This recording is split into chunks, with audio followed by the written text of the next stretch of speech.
Hello everyone, welcome to our channel. आज आपको Lucent की हम हमेशा ही प्रैक्टिस करवा रहे हैं, उसमें जनरल साइंस की प्रैक्टिस में अभी तक हमने आपको बहुत सारे जो कोशिका के पार्ट्स होते हैं उसके बारे में बताया था। आप प्लेलिस्ट में जाके देख सकते हैं। इसके अलावा भी आप जो भी हम वीडियोस डालते रहते हैं उसके लिए चैनल को सब्सक्राइब कर लीजिए और वे बेल आइकन को प्रेस कर लीजिए। उससे आपको पता चलते रहेगा जब भी कोई नई वीडियो आएगी तो आपको नोटिफिकेशन पहुंच जाएंगे और आप अप टू डेट रहेंगे और आपका रिवीजन काफ़ी अच्छी तरीके से हो जाएगा। तो आइए शुरू करते हैं। आज यहाँ तक हमने लास्ट वीडियो में छोड़ा था, आप जाके वहाँ से देख सकते हैं। वर्णी लवक के अन्य उदाहरण, ये चीज़ हमने लास्ट वीडियो में यहाँ तक वर्णी लॉग मतलब क्रोमोप्लास्ट तक पढ़ा था कि ये रंगीन होता है और ये लाल पीले नारंगी रंग के होते हैं और पौधे में रंगीन भाग जैसे पुष्प, फल, भित्ति, बीज आदि में पाए जाते हैं। वर्णी लॉग के दूसरे उदाहरण हैं टमाटर में लाइकोपीन। ये सबसे इम्पॉर्टेंट है और इसको याद रखिएगा क्योंकि बहुत बार पूछा हुआ है। लाइकोपीन टमाटर में प्रेजेंट होता है और इसीलिए इसका जो कलर होता है वो रेड कलर का हो जाता है, या जो उसका टेक्सचर होता है वो लाइकोपीन की वजह से होता है। गाजर में कैरोटीन प्रेजेंट होता है। कैरोटीन विटामिन ए का प्रिकर्सर कहलाता है, मतलब गाजर में विटामिन ए प्रेजेंट होता है क्योंकि उसमें कैरोटीन प्रेजेंट है। अगला है चुकंदर में विटामिन प्रेजेंट होता है, विटानिन होता है, सॉरी। तो ये जो एग्जाम्पल्स यहाँ पे दिए हुए हैं इसको आप पूरी तरह से याद कर लीजिए और आप क्वेश्चन भी करोगे तो याद हो जाएगा क्योंकि ये VVI है। तो आप इसको वेरी वेरी इंपॉर्टेंट मान के चल सकते हो क्योंकि बहुत सारे एग्जाम्स में बहुत ज़्यादा पूछा हुआ है। सोयाबीन में विटामिन प्रेजेंट होता है। रसघानी मतलब वैक्यूल्स, यह कोशिका की निर्जीव रचना है। इसमें तरल पदार्थ भरी होती है। जंतु कोशिका में ये अनेक व बहुत छोटी होती है, परंतु पादप कोशिका में प्रायः बहुत बड़ी और केंद्र में स्थित होती है। जितने भी वेस्ट मटेरियल होते हैं वो सारे के सारे वैक्यूल्स के थ्रू बाहर कर दिए जाते हैं। अगला है केंद्रक। यह कोशिका का सबसे प्रमुख अंग होता है। यह कोशिका के प्रबंधक के समान कार्य करता है। धागे नुमा पदार्थ जाल के रूप में दिखाई पड़ता है जिसे हम क्रोमैटिन कहते हैं। यह प्रोटीन एवं DNA का बना होता है। तो यहाँ पे आपको याद ये रखना है कि जो क्रोमैटिन होता है ये प्रोटीन और DNA का बना होता है। कोशिका विभाजन के समय क्रोमैटिन जो है वो सिकुड़ कर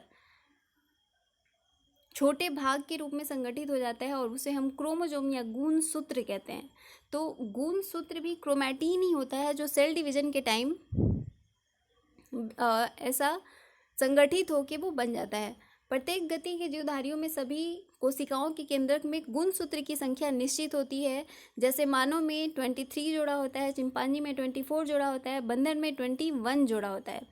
मतलब आपको ये याद रखना है 23 जोड़ा मानव में, चिंपांजी में 24 जोड़ा और बंदर में 21 जोड़ा। तो इम्पॉर्टेंट यहाँ पे ये चीज़ याद रखना है। जैसे जैसे मैं सब चीज़ों को आपको बताती हूँ, जो भी इम्पॉर्टेंट है उसके आप इम्पॉर्टेंट मार्क कीजिए। जिस पे VVI है वो VVI कीजिए और जो आपको लगे कि ये इम्पॉर्टेंट है, मैं आपको बताती चलती हूँ कि क्या क्या इम्पॉर्टेंट है, उसे आप अंडरलाइन करते हुए चल सकते हैं। अगला है प्रत्येक गुणसूत्र में जेली के समान एक गाढ़ा भाग होता है जिसे मैट्रिक्स कहते हैं। मैट्रिक्स में दो परस्पर लिपटे महीन एवं कुंडलित सूत्र दिखाई पड़ते हैं जिन्हें क्रोमोनिमाटा कहते हैं। प्रत्येक क्रोमोनिमाटा एक अर्ध गुणसूत्र मतलब क्रोमैटिड कहलाता है और क्रोमैटिड जो निश्चित ध्यान पर दूसरे से जुड़े होते हैं उसे सेंट्रोमियर कहते हैं। गुणसूत्रों पर बहुत से जीन स्थित होते हैं जो एक पीढ़ी से दूसरी पीढ़ी तक लक्षणों को स्थानांतरित करते हैं। तो यहाँ पे इम्पॉर्टेंट है, गुणसूत्रों पर बहुत से जीन स्थित होते हैं। बहुत सारे एग्जाम्स में यही पूछा जाता है कि जीन कहाँ स्थित होते हैं, तो जीन गुणसूत्रों पर स्थित होते हैं और जो जीन्स होते हैं वही लक्षणों को लेकर चलते हैं एक पीढ़ी से दूसरे पीढ़ी में। क्योंकि ये गुणसूत्रों पर स्थित होते हैं, गुणसूत्रों के माध्यम से ही पीढ़ी दर पीढ़ी स्थानांतरित होते हैं, इसलिए गुणसूत्रों को वंशागति का वाहक कहा जाता है। तो यहाँ पे इम्पॉर्टेंट है आपका, गुणसूत्रों को वंशागति का वाहक कहा जाता है। क्रोमैटिन के अलावा केंद्रक में एक सघन गोल रचनाएं दिखलाई पड़ती हैं, उसे केंद्रिका या न्यूक्लियोलस कहते हैं। इसमें राइबोसोम के लिए आरएनए का संश्लेषण होता है, इसमें राइबोसोम प्रेजेंट होता है और उस राइबोसोम में आरएनए का संश्लेषण होता है। डीएनए और आरएनए की संरचना, डीएनए की अधिकांश मात्रा केंद्रक में होती है, मतलब डीएनए केंद्रक में ही पाया जाता है। इसके अलावा भी माइटोकॉन्ड्रिया तथा हरित लवक में मिलता है, मतलब क्लोरोप्लास्ट में और माइटोकॉन्ड्रिया में, दोनों में ही डीएनए प्रेजेंट होता है। और आप जानते हो कि जितने भी यूकैरियोटिक होते हैं, जितने भी यूकैरियोटिक कोशिका हैं उसमें 80S राइबोसोम होता है, लेकिन जो प्रोकैरियोटिक होते हैं उसमें 70S होता है। और माइटोकॉन्ड्रिया और हरित लवक में भी जो डीएनए प्रेजेंट होता है वो 70S होता है। अगला है पॉलीन्यूक्लियोटाइड चेन। न्यूक्लियोटाइड जो है वो न्यूक्लियोसाइड प्लस फॉस्फेट से मिलके बना होता है। ये बहुत सारे एग्जाम्स में पूछे हुआ है कि न्यूक्लियोटाइड क्या होता है, तो न्यूक्लियोटाइड न्यूक्लियोसाइड और फॉस्फेट से मिलकर बना हुआ होता है। यहाँ आप ऐसे प्लस लगा सकते हो, न्यूक्लियोसाइड प्लस फॉस्फेट। और जो न्यूक्लियोसाइड होता है वो शुगर और बेस का बना हुआ होता है, मतलब आप इस तरह से भी याद रख सकते हो कि जो न्यूक्लियोटाइड होता है वो शुगर, बेस और फॉस्फेट से मिलके बना होता है। तो कभी कभी एग्जाम में जब क्वेश्चन पूछे जाते हैं तो ऑप्शन में रहता है न्यूक्लियोसाइड प्लस फॉस्फेट, और इसके अलावा ऑप्शन में ये भी हो सकता है sugar plus base plus phosphate. अगला है क्षार, मतलब कि बेस। डीएनए में उपस्थित क्षार 4 प्रकार के होते हैं, एडेनिन, गुआनिन, थाइमिन और साइटोसिन। और ये इंपॉर्टेंट टर्म्स हैं, इनको याद रखना है, adenine, guanine, thymine and cytosine. DNA में अणु संख्या के आधार पर एडेनिन सदैव थाइमिन से और साइटोसिन सदैव गुआनिन से जुड़ा रहता है। तो यहाँ पे इम्पॉर्टेंट ये है कि एडेनिन जो है वो थाइमिन से जुड़ा रहता है और साइटोसिन गुआनिन से जुड़ा हुआ होता है। और इनके बीच के बॉन्ड को भी याद रखना है, एडेनिन व थाइमिन के बीच 2 हाइड्रोजन बॉन्ड होता है तथा साइटोसिन और गुआनिन के बीच 3 हाइड्रोजन बॉन्ड होता है। तो ये यहाँ पे इंपॉर्टेंट टर्म्स ये भी है, तो इसको भी अंडरलाइन कर लीजिए और इसको याद रखिएगा, VVI मार्क कर लीजिए। अगला है सन 1953 में जेडी वॉटसन एवं क्रिक ने डीएनए की द्विकुंडलित संरचना मॉडल, मतलब कि डबल हेलिक्स मॉडल प्रतिपादित किया था। तो ये VVI कर लीजिएगा, ये बहुत सारे एग्जाम्स में बहुत ज़्यादा पूछा हुआ है। मतलब वॉटसन एंड क्रिक ने डीएनए का डबल हेलिक्स मॉडल तैयार किया था और इसके लिए उन्हें 1962 में नोबेल पुरस्कार दिया गया था। डीएनए का कार्य होता है अनुवांशिकी क्रियाओं का संचालन करता है, जीन इसकी इकाई है और प्रोटीन संश्लेषण को नियंत्रित करता है। तो ये भी डीएनए का कार्य भी आप याद रखिएगा। अभी तक तो ये बहुत ज़्यादा नहीं पूछा हुआ है, लेकिन आपको वैसे भी पता है कि डीएनए जो है वो अनुवांशिकी क्रियाओं का संचालन करता है, तो ये आप ऐसे भी बता सकते हो। आरएनए का निर्माण, डीएनए से ही आरएनए का संश्लेषण होता है। इस क्रिया में डीएनए की एक श्रृंखला पर आरएनए की न्यूक्लियोटाइड आकर जुड़ जाती है। इस प्रकार एक अस्थायी डीएनए आरएनए संकर का निर्माण होता है। इसमें हाइड्रोजन बेस थाइमिन के साथ स्थान पर यूरासिल होता है। जैसे डीएनए में एडेनिन, थाइमिन, गुआनिन, साइटोसिन होता है, वैसे ही आरएनए में थाइमिन न होकर यूरासिल होता है। और ये बहुत सारे एग्जाम्स में बहुत ज़्यादा पूछा हुआ है, तो ये डिफरेंस ज़रूर याद रखिएगा। आरएनए में थाइमिन की जगह पे यूरासिल प्रेजेंट होता है। यहाँ पे यही चीज़ बहुत ज़्यादा इम्पॉर्टेंट है। अगला है आरएनए, इसको बोलते हैं राइबोसोमल आरएनए। मतलब आरएनए जो होती है वो 3 तरह की होती है। एक को बोलते हैं राइबोसोमल आरएनए, ट्रांसफर आरएनए और messenger RNA. Ribosomal RNA ribosomes पर लगे रहते हैं और ये प्रोटीन संश्लेषण का काम करते हैं। इनका काम भी आपको याद करते चलना है।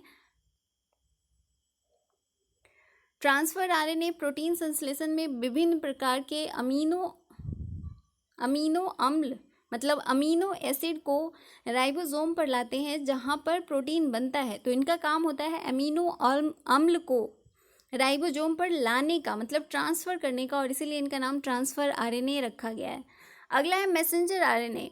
केंद्रक के बाहर विभिन्न आदेश लेकर अमीनो अम्लों को चुनने में मदद करना, मतलब ये मैसेज का काम करता है, अमीनो एसिड को चूज करने में ये हेल्प करता है। अगला है डीएनए एवं आरएनए में मुख्य अंतर। डीएनए में डीऑक्सी राइबोसोम होता है और आरएनए में राइबोज शुगर प्रेजेंट होता है, शर्करा कहते हैं उसको, डीऑक्सी राइबोज शुगर और राइबोज शुगर, और इसीलिए इसका नाम भी रखा गया है। डीएनए का फुल फॉर्म होता है डीऑक्सी राइबो न्यूक्लिक एसिड और आरएनए का होता है राइबो न्यूक्लिक एसिड। मतलब इसमें डीऑक्सी राइबोज शुगर प्रेजेंट होता है और इसमें राइबोज शुगर होता है। इसमें वेस एडेनिन, ग्वानिन, थाइमिन और साइटोसिन होता है और इसमें थाइमिन की जगह पे यूरासिल होता है। यह केंद्रक में पाया जाता है, यह केंद्रक एवं कोशिका दोनों में पाया जाता है। अगला है आपका पादप कोशिका और जंतु कोशिका में डिफरेंस।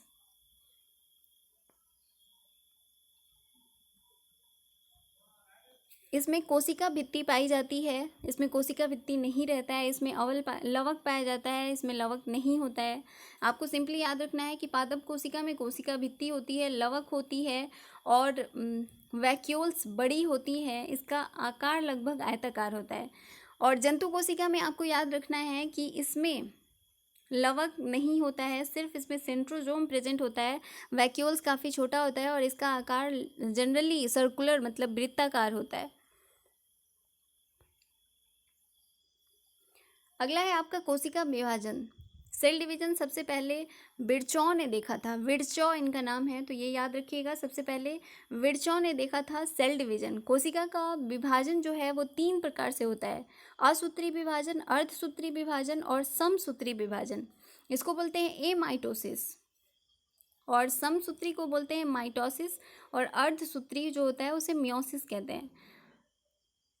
असूत्री विभाजन अविकमिक कोशिकाओं जैसे कि जीवाणु, नील हरित शैवाल, ईस्ट, अमीबा तथा प्रोटोजोआ में होता है। तो आपको यहाँ पे एग्जाम्पल याद रखने हैं कि असूत्री विभाजन जो होता है वो जीवाणु, शैवाल, ईस्ट, अमीबा और प्रोटोजोआ में होता है। समसूत्री विभाजन की प्रक्रिया को जंतु कोशिकाओं में सबसे पहले जर्मनी के जीव वैज्ञानिक वॉल्थेर फ्लेमिंग ने देखा था। मतलब माइटोसिस को सबसे पहले वॉल्टेयर फ्लेमिंग ने देखा था, उन्होंने ही सन 1882 में इस प्रक्रिया को माइटोसिस नाम दिया था। तो यहाँ पे माइटोसिस किसने देखा था या किसने सबसे पहले बताया था, ये चीज़ वॉल्टेयर फ्लेमिंग के नाम पे है, तो इसको याद रखिएगा यहाँ पे ये टर्म्स। अगला है अध्ययन की सुविधा के लिए समसूत्री विभाजन को 5 चरणों में बांटते हैं जो निम्न हैं: अंतरावस्था, पूर्वावस्था, मध्यावस्था, पश्चावस्था और अंत्यावस्था। इस विभाजन के फलस्वरूप एक जनक कोशिका 2 संतति का निर्माण करती है। प्रत्येक संतति कोशिका में गुणसूत्र की संख्या जनक कोशिका के बराबर होती है। तो यहाँ पे इसीलिए इसको समसूत्री विभाजन भी कहा जाता है। समसूत्री विभाजन की पश्चावस्था सबसे छोटी होती है, केवल 2-3 मिनट में ये समाप्त हो जाती है। अभी तक यहाँ सबसे क्वेश्चन बहुत कम पूछे हुए हैं, तो आप इसको छोड़ के भी चल सकते हैं या फिर एक बार ज़रूर बस पढ़ लीजिएगा, ताकि अगर कभी एग्ज़ाम में आए तो आप भूले नहीं या ऐसा ना हो कि हमने पढ़ाई नहीं की है। अगला है अर्धसूत्री विभाजन की खोज सर्वप्रथम विस्मैन ने की थी। मतलब मियोसिस को सबसे पहले विस्मैन ने लाया था और सबसे पहले फॉर्मर एंड मुरे ने कोशिका में अर्धसूत्री विभाजन का नाम दिया था। तो आपको याद रखना है कि अर्धसूत्री विभाजन का खोज विस्मैन ने किया था। मतलब विस्मैन, एक्चुअली विस्मन इनका नाम है, हिंदी में विस्मैन लिखा हुआ है बट विस्मन याद रखिएगा। और फॉर्मर एंड मुरे ने इसका नाम दिया था और इसका विस्तृत अध्ययन जो है वो स्ट्रासबर्गर ने किया था। स्ट्रासबर्गर नाम याद रखिएगा विस्तृत अध्ययन के। तो ये बहुत मतलब VVI इम्पॉर्टेंट है। यह विभाजन जनक कोशिकाओं में होता है। अर्धसूत्री कोशिका विभाजन 2 चरणों में होता है, अर्धसूत्री 1 और अर्धसूत्री 2। अर्धसूत्री फर्स्ट में गुणसूत्रों की संख्या आधी रह जाती है, इसलिए इसे न्यूनकारी विभाजन भी कहते हैं। अर्धसूत्री विभाजन में 4 अवस्थाएं होती हैं, prophase 1, metaphase 1, anaphase 1, telophase 1। Prophase सबसे लंबी प्रावस्था होती है और यहाँ भी 5 अवस्थाओं में पूरी होती है। इसमें आता है leptotene, zygotene, pachytene, diplotene and diakinesis. Leptotene जो है वो सबसे उलझे हुए पतले धागों की तरह दिखाई देता है। इन्हें क्रोमैटोनिमा कहते हैं। गुणसूत्र की संख्या द्विगुणित होती है, मतलब इसमें गुणसूत्र जो है वो डिप्लॉयड होते हैं। अगला है जाइगोटीन। समजात गुणसूत्र एक साथ होकर जोड़े बनाते हैं, इसे साइनेप्सिस कहते हैं। तो आप यहाँ पे याद रख सकते हो। वैसे इन सब चीज़ों को आप छोड़ के भी चल सकते हैं, लेकिन पढ़ के याद रखिएगा ज़रूर। कभी कभी ये पूछ देता है कि साइनेप्सिस सेल डिवीजन में कहाँ पे होता है, तो जाइगोटीन में होता है साइनेप्सिस। और पैकाइटिन नेक्स्ट है। इसमें द्वियुज का प्रत्येक सदस्य अनुदैर्ध्य रूप से विभाजित होकर अनुजात गुणसूत्रों या क्रोमैटिडों में बढ़ जाता है और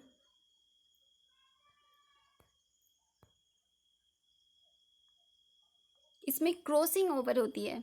तो यहाँ पे इम्पॉर्टेंट याद रखने वाली बात ये है कि क्रॉसिंग ओवर किस फेज में होता है। तो ये पैकेटीन में क्रॉसिंग ओवर होता है, जाइगोटीन में साइनेप्सिस होता है। आपको बस इतना याद रखना है, जाइगोटीन में साइनेप्सिस और पैकेटीन में क्रॉसिंग ओवर हमेशा नन सिस्टर क्रोमैटिड के बीच होता है। नेक्स्ट है आपका डिप्लोटीन। इसमें कायस्माटा का फॉर्मेशन होता है। तो इसमें इम्पॉर्टेंट है, कायस्माटा का फॉर्मेशन जो है वो डिप्लोटीन में होता है। तो यहाँ पे आप इसको याद रखिएगा। समजात गुणसूत्र अलग होने लगते हैं, परंतु जोड़े के सदस्य पूर्ण रूप से अलग नहीं हो पाते हैं। इसमें पूर्ण रूप से अलग नहीं होता है, वो दूसरे फेज में होता है। अगला है डाइकैनेसिस। केंद्रक कला में केंद्रिका लुप्त हो जाती है। अर्धसूत्री विभाजन समान होता है। अर्धसूत्री विभाजन में एक जनक से 4 संतति का निर्माण होता है। आपने समसूत्री में देखा दो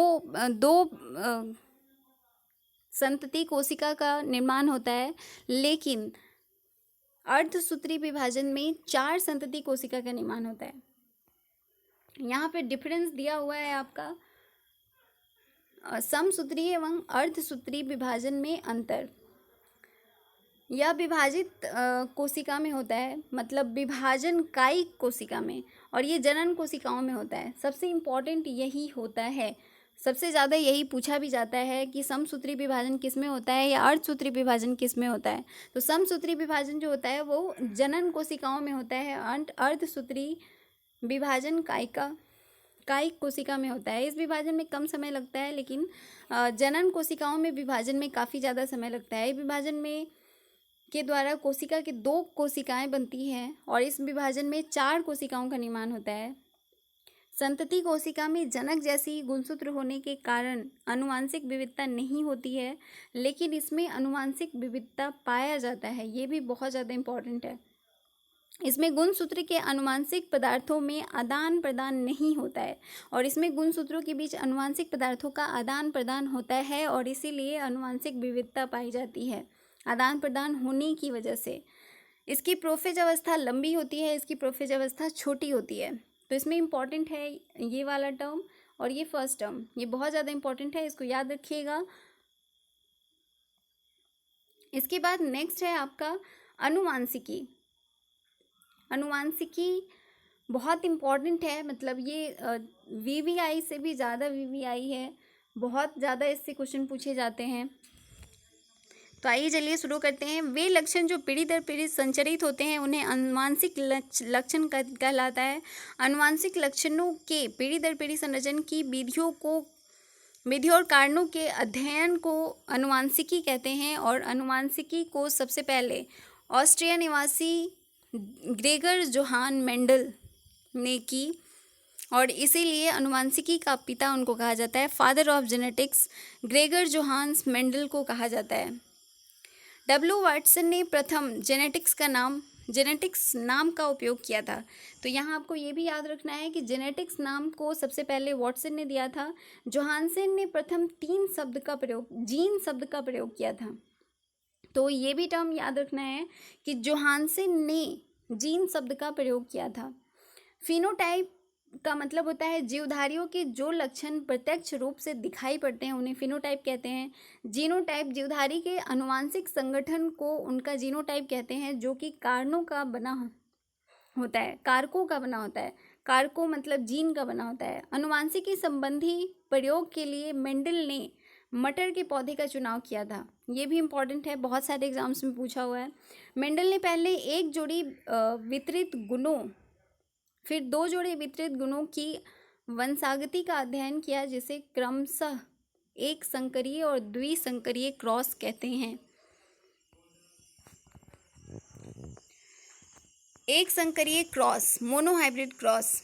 मेंडल ने एक संकरीय क्रॉस के लिए लंबे एवं बौने पौधों के बीच क्रॉस कराया था, और इसमें इम्पॉर्टेंट है इसका जीनोटाइप और फिनोटाइप रेशियो। इन सब चीज़ों को ध्यान देने की ज़रूरत नहीं है, क्योंकि इस तरह से आप जानते हो कि मल्टीपल चॉइस क्वेश्चन आता है, तो इस तरह से कभी भी फिगर वाले क्वेश्चन नहीं पूछे जाएंगे आपसे।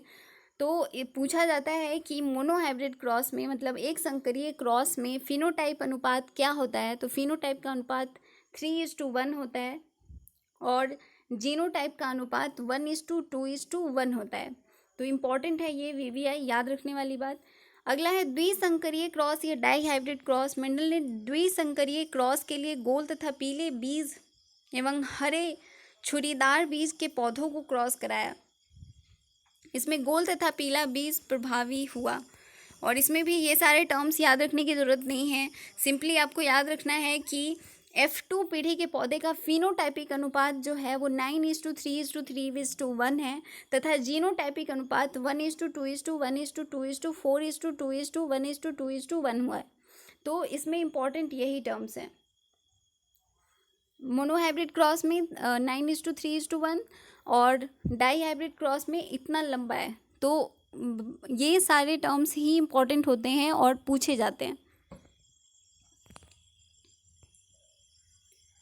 अगला है दोनों प्रकार के प्रयोग के आधार पर मेंडल ने आनुवांशिकता संबंधी कुछ नियम दिए, जिन्हें मेंडल के आनुवांशिकता के नियम से जाना जाता है। इन नियमों से पहला एवं दूसरा नियम संकरीय क्रॉस के आधार पर तथा तीसरा नियम द्विसंकरीय क्रॉस पर आधारित है। और ये जो 3 नियम हैं उनके, ये भी इम्पॉर्टेंट है। पहला नियम है प्रभाविकता का नियम, जिसे लॉ ऑफ डोमिनेंस कहते हैं। एक जोड़ा द्विपर्यायी गुणों वाले शुद्ध पिता या माता में संकरण करने से प्रथम पीढ़ी में प्रभावी गुण प्रकट होते हैं, जबकि अप्रभावी गुण छिप जाते हैं। प्रथम पीढ़ी में केवल प्रभावी गुण ही दिखाई देता है, लेकिन अप्रभावी गुण उपस्थित अवश्य रहता है, यह दूसरी पीढ़ी में प्रकट होता है। तो इसे हम कहते हैं लॉ ऑफ डोमिनेंस। आपको याद रखना है कि मेंडल का 3 लॉ कौन कौन सा है। प्रभाविकता का नियम, पृथक्करण का नियम, स्वतंत्र अपव्यूहन का नियम। मतलब law of dominance, law of segregation and law of independent assortment. और पृथक्करण के नियम को शुद्धता का नियम भी कहते हैं, और इससे ज़्यादा इसमें कुछ भी नहीं पूछा जाता है। नेक्स्ट है आपका एलील्स या युग्म विकल्पी। एक ही गुण के विभिन्न विपरीत रूप को प्रकट करने वाले लक्षण कारकों को एक दूसरे का युग्म विकल्पी या एलील कहते हैं। संलग्नता या सहलग्नता, इसे बोलते हैं लिंकेज। एक ही गुणसूत्र पर स्थित जिनों में एक साथ वंशगत होने की प्रवृत्ति पाई जाती है। जिनों की इस प्रवृत्ति को संलग्नता कहते हैं। आप इसे याद भी नहीं रख सकते हैं, नहीं भी रख सकते हैं, ये इतना इम्पोर्टेंट नहीं है। और एक साथ वंशानुगत होने वाले जो जीन होते हैं उन्हें हम बोलते हैं लिंक्ड जीन्स या संलग्न जीन। लिंक गुणों को एक पीढ़ी से दूसरी पीढ़ी में ले जाते हैं। वास्तव में एक गुणसूत्र जो होता है परिस्थित जिन ही लिंग संलग्न जिन कहते हैं, क्योंकि इसका प्रभाव नर व मादा दोनों पर पड़ता है। और सबसे पहले लिंकेज के बारे में स्टडी की थी मॉर्गन ने। तो यहाँ पे आप इसको मार्क कर लीजिएगा कि मॉर्गन ने ही सबसे पहले सहलग्नता को बताया था या स्टडी की थी। इसके अलावा मनुष्यों में कई लिंग सहलग्न गुण जैसे रंग वर्णांधता, जगापन, हीमोफीलिया, मायोपिया हाइपरट्राइकोसिस इत्यादि पाए जाते हैं। लिंग संलग्न गुण स्त्रियों की अपेक्षा पुरुषों में ज़्यादा प्रकट होते हैं। स्त्रियों में ज़्यादा प्रकट नहीं होता है, पुरुषों में ज़्यादा प्रकट होता है। तो ये सारे बीमारी हैं एक्चुअली, क्योंकि वो जीन के लिंक्ड हो जाने की वजह से ये ऐसी होती हैं।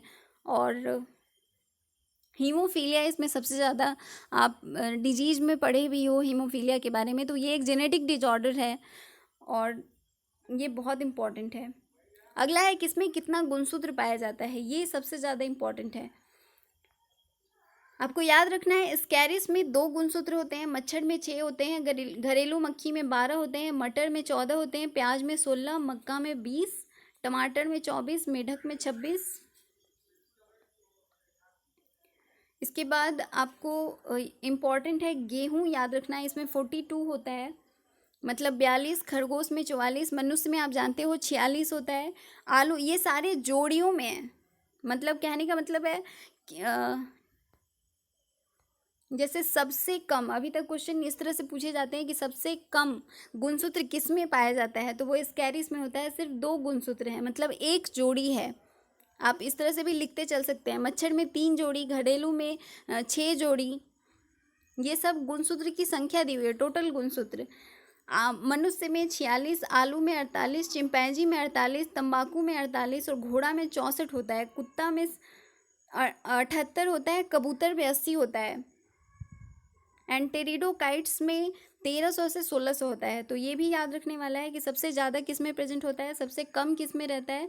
और इसके अलावा अभी तक पूछा हुआ है आपका मनुष्य में 46, गेहूं में 42, चूहा में 40 और चिंपैंजी में 48, मटर में 14, घरेलू मक्खी में 12 और मच्छर में 6।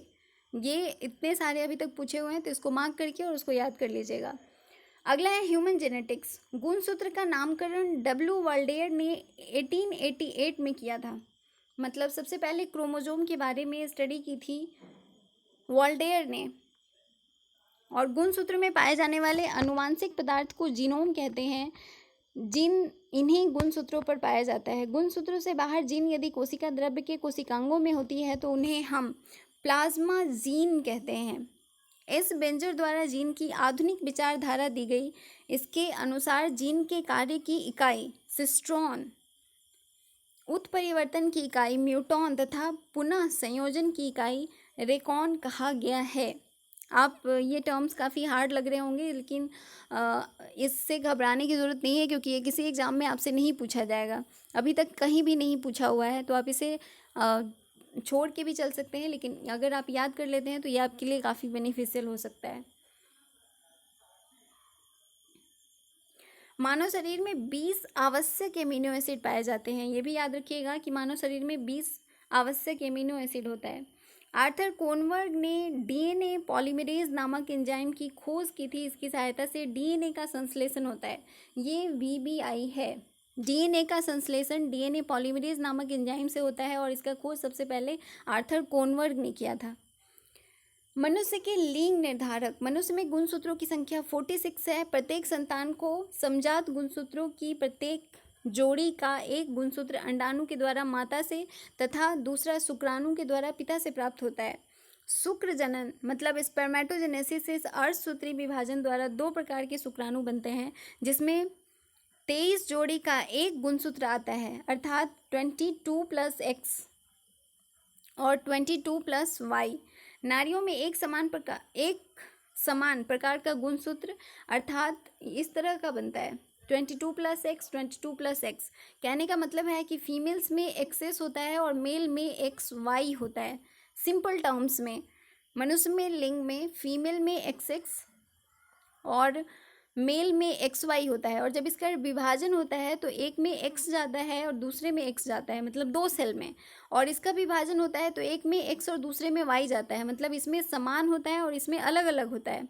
तो बच्चे का लिंग कैसा होगा ये डिसाइड होता है पिता के गुणसूत्र से।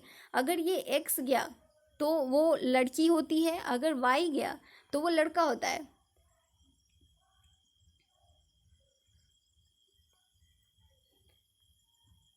परख नली शिशु के मामले में निषेचन परख नली के अंदर होता है। मतलब निषेचन जो है वो परक नली के अंदर होती है। ये इम्पॉर्टेंट, इसमें बस याद रखने वाली बात ये है कि फीमेल में एक्स क्रोमोसोम कैसा होता है और मेल में कैसा होता है। मतलब लड़की में XX होता है और लड़का में XY होता है। ये बस याद रखेंगे, आपका काम चल जाएगा। काम नहीं चलेगा, आपका सारा क्वेश्चन बन जाएगा। तो ये अभी तक हमने अनुवांशिकी तक पढ़ा था। जैव विकास से हम अगले वीडियो में पढ़ेंगे और याद करेंगे।